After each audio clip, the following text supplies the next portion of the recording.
Hi, I have been going through in the last few days some very intense reflection. It's been about the perspective that I have about life, about evolution, development. Asking myself this question: what is it that you want to do now further, differently, more effectively, utilizing what skills and talents that you have been bestowed with? And as I reflected deeply, I realized few important things. I think I need to remind myself, because the tendency is, even if you have recognized something, if you have not reinforced that in you, that recognition may stay for a short while and then go away as a fleeting thought. And the moment it is a fleeting thought, you could be back to your very normative, stereotyped ways of thinking. Makes us lose great opportunities and makes us continually ordinary. Is this a judgment about being ordinary? Not at all. But I think the sad thing is not recognizing that every one of us is extraordinary. Not one of us human beings is made like the other. Each one of us is special.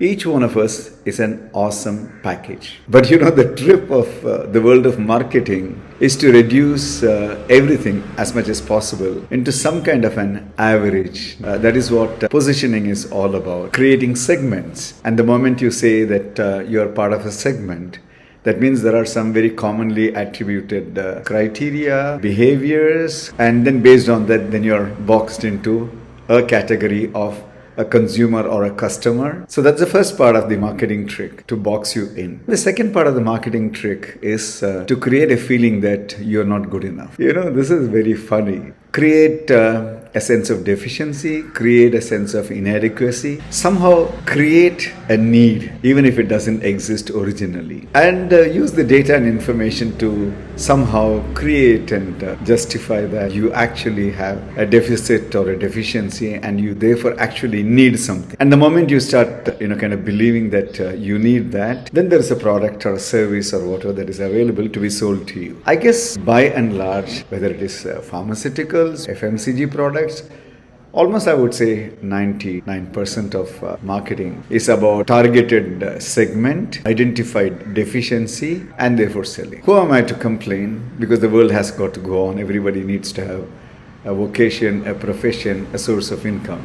And if it's going to be by creating this sense of deficiency in people's mind, be it so. So what is it that, Raja, you want to create? What is the deficiency feeling that you want to create if you want to follow the same kind of marketing approach? I'm saying actually it is the other way.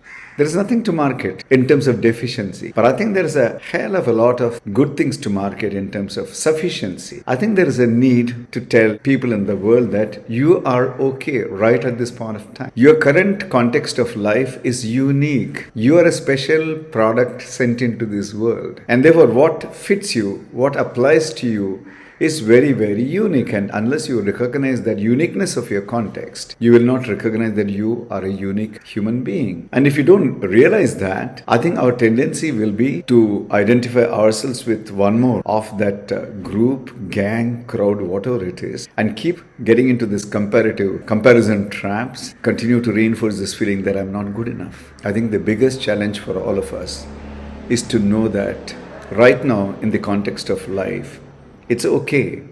I'm saying it's okay with its own challenges, its own deficiencies, its own problems, and its own uniqueness, its own advantages, even if you're not able to see, and its own meaningful positioning right now in life. And I think if you recognize that life is a journey, it's an evolutionary pathway, I don't have to get very worried about this point, because this point is only a point in a movement, in a transformation. We will continue to evolve. Only we need to recognize that we are okay and we can still be better, we can still be evolving, we can still be becoming wiser, which is, I would say, a process of evolution. Evolution is different. Evaluative, comparative, deficiency-minded development is different. Evolution recognizes that I'm okay as I am, but I can be evolving into a different entity with greater wisdom, with wider perspective, a greater acceptance, a greater sense of wholesomeness. Whereas the other one with a deficit syndrome is a very artificial mechanism of happiness. Yes, artificial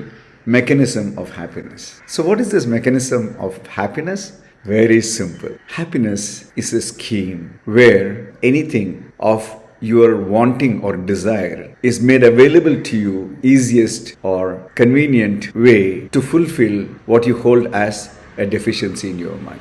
And the moment I have that way of acquiring this need, this deficiency within me to be fulfilled, then I say, oh my God, now it has happened. So it's a scheme of being able to identify a relief or a product or service to fulfill a deficiency feeling that I have.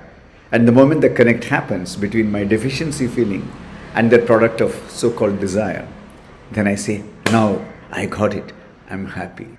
Can we shift from illusory ideas of happiness to deeper discovery of wholesomeness and fulfillment? I think this is going to be the first step in terms of a series of talks on self-awareness and personal development. Welcome to this journey.